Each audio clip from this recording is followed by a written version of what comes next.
Hey, so nice to see you. Welcome to Omnevo in Germany. I'm going to show you around today. We've got a few people here in the office for an event this week, so I can introduce you to some people.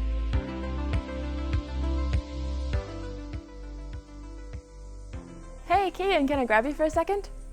Hey Laura, sure. What's up? Nice to see you. Nice to see you too. Can I ask you a little bit about Omnevo when you founded it and the vision you had for it? Sure. So when we started Omnevo, we had this idea that we wanted to help airports to really digitalize the passenger journey and help them buy all of the different things that you can buy from an airport digitally.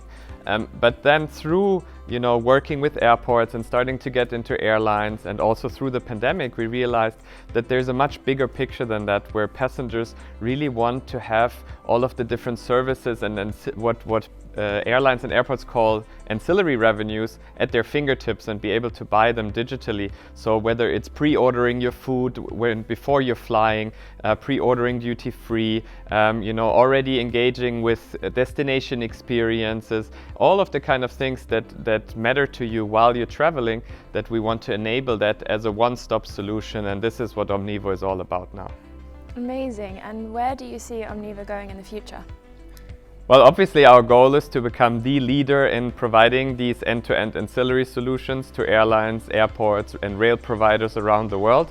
But while we do that, we of course also collect a lot of data on how passengers actually fly and travel and purchase on the go, which is going to be very valuable for our customers to learn from, to increase their conversion rate. And so ultimately we expect that we will become a major player in improving the ecosystem for this whole travel ecosystem. Great, thank you so much. It was great to see you in the office. Yeah, see you later. See you soon, bye. I just wanted to ask you about the strategy and the mission of Omnevo. Yeah, the mission at Omnevo is very clear. I mean, we are on a very good way to become a market-leading company in digital retail. We won lots of customers over the last couple of years, and we're very proud of the team and everybody working here. And our strategy is to basically enable our customers to sell ancillary revenues at every digital touch point.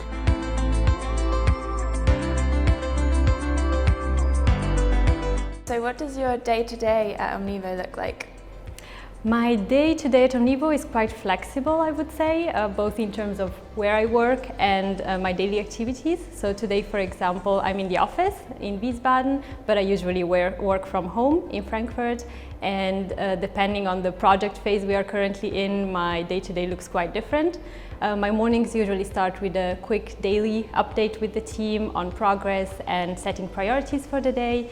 And then if we are in an early stage of a project, I have daily meetings with our customers. There's also some traveling involved for on-site workshops. So I'm showing some people around today, and I wanted you to describe, if you could, the company culture in 3 words. 3 words is not much, I would say, but if I only have 3 words, I would say the company culture is open, it's very honest, and you work with lots of brilliant minds and lots of really brilliant people. That's not actually a culture thing, but it's something that to me is the company. What is your day-to-day like at Omnevo? I would say it's different every day. It pretty much depends on where you are in your project with your customer. If you are at the very beginning of a project, you do a lot of conceptual work. You think about timings, costs, requirements, scope. You talk a lot to customers. You probably travel to customers for workshops. It's a lot of communication in my job. That's how you start in projects. When it's more towards the end of a project, that will change. Hey Laura, what are you doing here? Hey Johannes, nice to see you. Nice to see you. While I have you here, could you tell everyone what the product's going to be like in the future? Absolutely.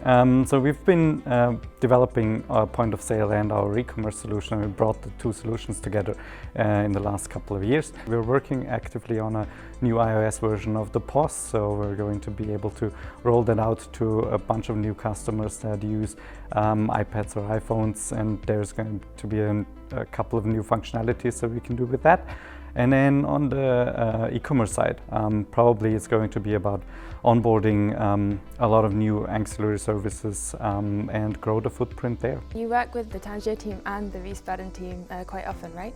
Yeah, absolutely. Because I'm working on projects that where the customers are using our point of sale solution, that's what the team in Morocco is taking care of. So I'm working a lot with them on that.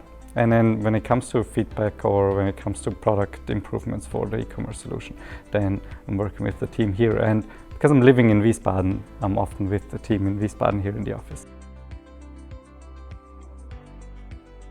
What do you think the company has achieved over the last few years? A lot. I think the first thing which is important to mention is the fact that we have been able to incorporate two different cultures in our company. One, of course, the one of our friends sitting in Morocco, and with our colleagues sitting in Wiesbaden. And I think there's been a quite big success to see that both parties are working very well together, and then also our solution is well integrated within that framework. And then also the system is continuously increasing and growing, and I think there also every person that like to join our company will have room and space for creativity and make us together grow. That's the idea, I would say. Great, thank you for your perspective. You're welcome. I will catch you later. Pleasure, bye-bye, have a good day. Thanks so much for coming on the tour with us today. We hope to see you soon.